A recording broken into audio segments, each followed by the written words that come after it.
പ്രകാശത്തിന്റെയും ഇരുട്ടിന്റെയും നടുവിൽ ഒരാൾ നടക്കുന്നു. അവന്റെ മുഖം മുഖമല്ല, അവന്റെ കണ്ണുകൾ കണ്ണുകളുമല്ല. അവ ലോകത്തിന്റെ മൗനമായ നിലവിളിയാണ്. ഒബീറ്റോ ഉച്ചിഹ, ഒരു പേര്, പക്ഷെ അതിന് പിന്നിൽ വിളിച്ചിരിക്കുന്നത് ഒരു ആശയത്തിന്റെ നിഴൽ. അവൻ കാണുന്നതെല്ലാം ഒരു ഭ്രാന്തമായ സമാധാനത്തിന്റെ പ്രതിഫലം. ലോകം കെട്ടിച്ചമച്ച് സത്യങ്ങളുടെ കൂട്ടായ്മയാണെന്ന് അവൻ മനസ്സിലാക്കി. നീതി എന്നൊരു വാക്ക് അവന്റെ ചെവിയിൽ പൊള്ളുന്നൊരാജ്ഞയായി. സ്നേഹം വഞ്ചനയായി മാറി.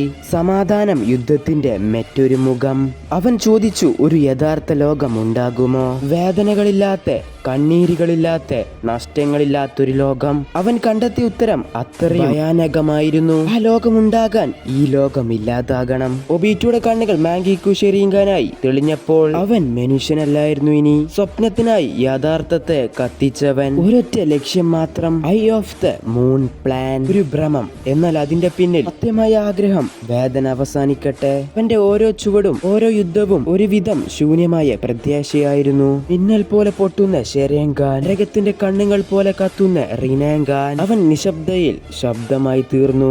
മരണത്തിന്റെ മുഖത്ത് പോലും ഉറച്ച നിലപാടുമായി. അവന്റെ മുഖംമൂടിക്ക് പിന്നിൽ മറിഞ്ഞിരിക്കും, പക്ഷേ അവന്റെ കണ്ണുകൾ എല്ലാം പറഞ്ഞു. ഒരിക്കൽ നായകനായിരുന്നവൻ സ്വപ്നം കാണാൻ ശ്രമിച്ചപ്പോൾ ലോകം തന്നെ അവനെ ദുഷ്ടനാക്കി.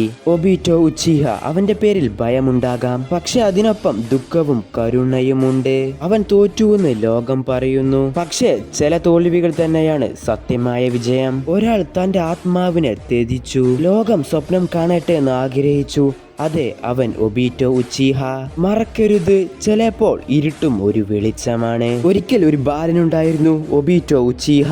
അവന്റെ കണ്ണിൽ സ്വപ്നങ്ങൾ നിറഞ്ഞിരുന്നു. ലോകം മാറ്റണമെന്നുള്ള ആഗ്രഹം, സുഹൃത്തുക്കളെ സംരക്ഷിക്കണം എന്നുള്ള വാഗ്ദാനം. എന്നാൽ വിധിക്ക് മറ്റൊരു കഥ ഉണ്ടായിരുന്നു. യുദ്ധത്തിന്റെ തീയിൽ കത്തിയ ആ ദിനം അവന്റെ ജീവിതം അസ്ഥിയായി പോയിഞ്ഞു. കല്ലുകൾ ഇടിഞ്ഞു വീണപ്പോൾ ഒബീറ്റോയുടെ ശരീരം തകർന്നു പോയി. എന്നാൽ അവന്റെ ഹൃദയം, അവന്റെ ആത്മാവ് മങ്ങിയില്ല. മരണത്തിന്റെ വാതിൽക്കൽ നിന്ന് അവനെ തിരികെ കൊണ്ടുവന്നത് ഒരു മനുഷ്യൻ, മദാര ഉച്ചിഹ. അവൻ ഒബീറ്റോയുടെ കണ്ണുകളിൽ കാണിച്ചത് ലോകത്തിന്റെ കറുപ്പ് മനുഷ്യരുടെ കപടം, വേദനയുടെ യഥാർത്ഥ രൂപം. ഇതായിരുന്നു ഒബീറ്റോയുടെ പുനർജന്മം. ഇനി അവനൊരു ബാലനല്ല, സ്വപ്നതാവല്ല, അവൻ അന്ധകാരത്തിന്റെ പ്രതിരൂപമായിരുന്നു. യഥാർത്ഥ ലോകം ഇതല്ല. അവന്റെ വാക്കുകൾ ഇപ്പോഴും മുഴങ്ങുന്നു.